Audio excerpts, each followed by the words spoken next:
والصلاة والسلام على من لا نبي بعده أما بعد فقد قال الله تعالى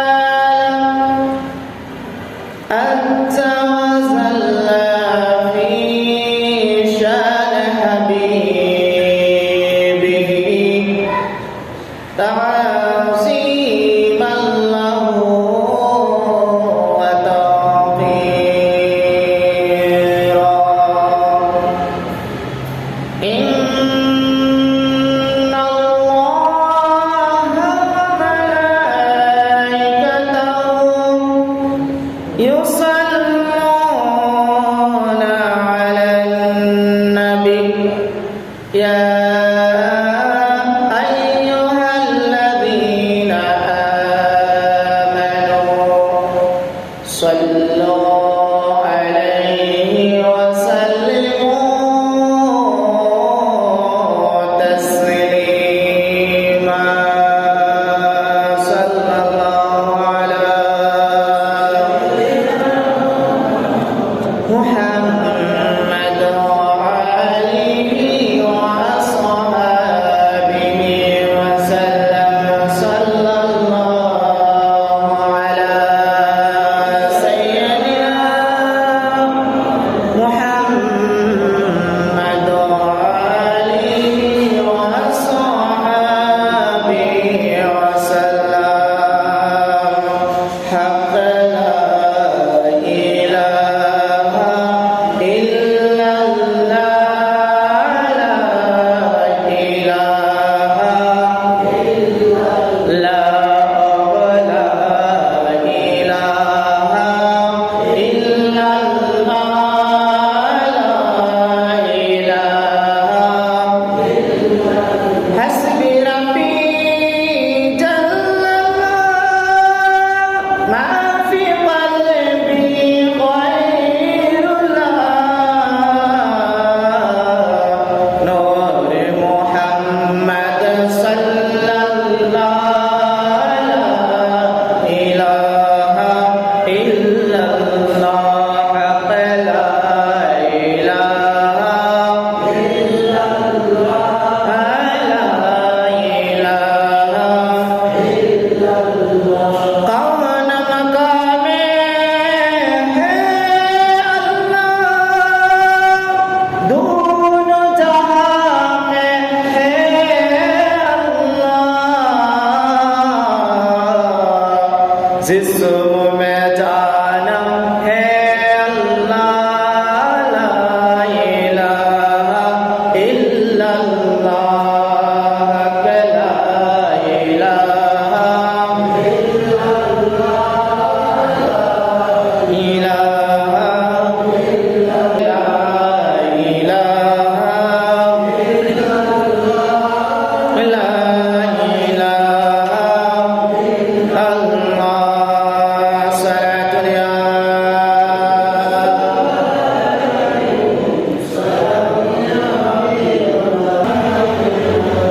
أعوذ بالله من الشيطان الرجيم بسم الله الرحمن الرحيم يا قوم إني أخاف عليكم يوم التناد يوم تولون مدبرين ما لكم من الله من عاصم ومن يضلل الله فما له من هاد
জুমার সালাত আদায়ের উদ্দেশ্যে সমবেত উলামায়ে কিরাম, হুফাজানে ইলম, সর্বস্তরের সম্মানিত এবং শ্রদ্ধেয় মুসল্লিগণ এবং আমার পর্দানশীল মা ও বোনেরা, সকলের প্রতি আমার সালাম এবং মুবারকবাদ। আসসালামু আলাইকুম ওয়া রাহমাতুল্লাহি তাআলা ওয়া বারাকাতুহু।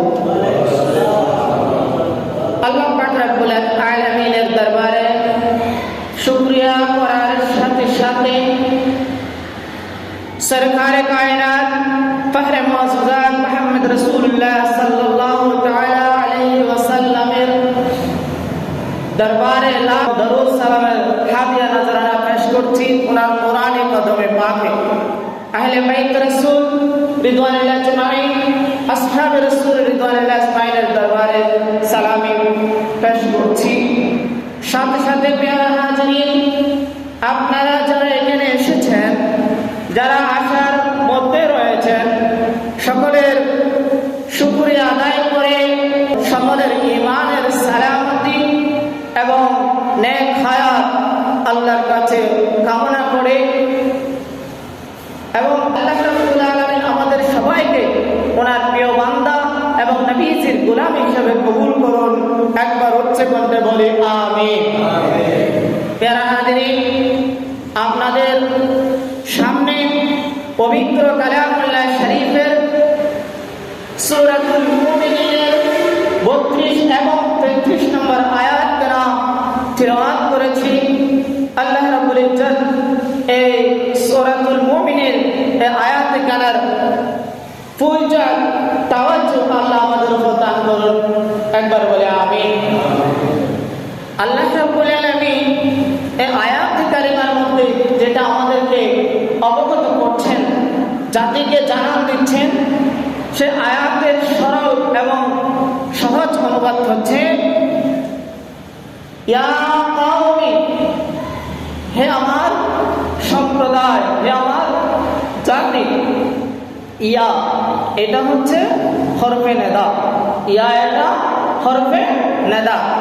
জাতিকে আল্লাহ রাব্বুল আলামিন আহ্বান করছে, হরফে নেদা দ্বারা সম্বোধন করে বলছে ইয়া কওমি ইন্নী আখাফু আলাইকুম, ইন্নী নিশ্চয় আমি ভয় করছি, আখাফু আলাইকুম তোমাদের ব্যাপারে। আল্লাহ রাব্বুল আলামিন বলছেন ইয়া কওমি, হে সম্প্রদায়, হে জাতি, আমি তোমাদের ব্যাপারে ভয় করছি, আশঙ্কা করছি। ইয়াউমাত তানার, ওই দিনের ব্যাপারে, যেই দিন হুঙ্কার ডাকবে, আল্লাহ রাব্বুল আলামিন হুঙ্কার দিবে, সেদিন ডাক এবং হুঙ্কারের দিকে খুব যেদিন দেওয়া হবে, সেই দিনের ব্যাপারে আমি তোমাদের জন্য আশঙ্কা করছি। আল্লাহ রাব্বুল আলামিন আরো বলেন ইয়াউমা তুওয়াল্লুনা মুদবিরিন, সেই দিন তোমরা পলায়ন করতে চাইবে পেছনের দিকে, পেছনে তোমরা পলায়ন করার জন্য চেষ্টা করবে। যেদিন হুঙ্কার দেওয়া হবে, আল্লাহর পক্ষ থেকে তোমাদেরকে ডাকা হবে, সেই দিন আল্লাহ রাব্বুল আলামিন যাকে হিদায়াত দান করেন তিনি হিদায়াত পাবেন, সঠিক পথ দেখতে পাবেন। এছাড়া যারা পথভ্রষ্ট হবে, যারা পথভ্রষ্টতার দিকে চলে যাবে, তাদেরকে কেউ পথ প্রদর্শন করতে পারবে না। এ হচ্ছে সূরাতুল মুমিনের 32 এবং 33 নম্বর আয়াত। আজকের খুতবার মধ্যে আল্লামা ইবনে নাবাত রাহমাতুল্লাহ আলাইহি এই আয়াত কেন নকল করলেন ওনার খুতবার মধ্যে, অথচ এই আয়াত কারিমা আল্লাহ কোরআনের মধ্যে আমাদেরকে দিয়েছেন। আয়াত কারিমা গুলোকে সূরাতুল মুমিনের মধ্যে অন্তর্ভুক্ত করেছেন এই জন্যই যে এই আয়াতগুলো আজ থেকে অনেক বছর পূর্বে মিশরের যখন বাদশাহ ছিলেন এবং মিশরের বাদশার কর্মকাণ্ড এতই জঘন্য ছিল, সেই বাদশার সময়ে, সেই নাফরমান বাদশার সময়েও আল্লাহকে ডাকতেন, আল্লাহকে বিশ্বাস করতেন, আল্লাহকে মানতেন, এরকম একজন বান্দা ওই বাদশাহের দরবারের মধ্যে ছিলেন। চাওয়াজ বলুন না সুবহানাল্লাহ। তো ওনার কাছে বিশ্বাস ছিল, ওনার কাছে সেই রব্বুল আলামিনের ঈমান ছিল বিদায় উনি মুমিন হতে পেরেছেন। আর ওনার জবান দিয়ে সে সময় যে কথাগুলো বাদশাহকে বলেছিলেন বা বাদশাহ সম্প্রদায়দেরকে বলেছিলেন, আল্লাহর কাছে ওনার কথাগুলো এত বেশি পছন্দ হয়েছে, আল্লাহ রাব্বুল আলামিন কুরআনুল কারীমের মধ্যেও পূর্ববর্তী কিছু ঘটনা, পূর্ববর্তী কিছু উত্তম কথাবার্তা আমাদের জন্য সতর্কতার জন্য আল্লাহ দান করেছেন। তার মধ্যে এই আয়াত কারিমা দুটাই অন্যতম। প্যারা হাজিরিন, এখানে বোঝানো হচ্ছে যে মুমিন ওই ব্যক্তি যে কথাগুলো বলেছেন সেগুলো আল্লাহ সরাসরি কোরআনের মাধ্যমে দিয়ে আমাদেরকে পুনরায় সতর্ক করছেন। তাহলে ওই মুমিন ব্যক্তি বাদশাহ এবং তার সম্প্রদায়কে কি বলেছেন, সময়টা কখন ছিল আমরা অবশ্যই সবাই অবগত আছি। আমরা সবাই অবগত আছি। ফিরাউনের কথা আমরা সবাই জানি। মিশরের বাদশাহ ছিলেন, মিশরের বাদশাহ ছিলেন। ফিরাউনকে আল্লাহ রাব্বুল আলামিন অনেক বেশি সুযোগ সুবিধা দিয়েছেন, অনেক বেশি সুযোগ সুবিধা দিয়েছেন। তিনি বাদশাহিত্ব করেছেন সুযোগ সুবিধাগুলো ভোগ করে। এই ফিরাউনের বাদশাহীকালে ফিরাউন বাদশাহিত্ব করতে করতে একটা সময় নিজের ভিতর একটা বড়ত্বের ভাব চলে আসে, তাকাব্বুরের ভাব চলে আসে, অহংকারিত্ব চলে আসে। তিনি মনে করছেন পৃথিবীতে উনি ছাড়া এখন আর কেউ নাই। এক পর্যায়ে তিনি আল্লাহকেও স্বীকার করতে নারাজ, স্বীকার করতে তিনি নারাজি প্রকাশ করেন। তখন তিনি ওই মিশরের বড় বড় আলেমদেরকে তিনি ডেকেছেন, যারা পূর্ববর্তী কিতাবের উপর পাণ্ডিত্য অর্জন করেছেন, পূর্ববর্তী কিতাবের সব কিছু আয়ত্ত রাখেন।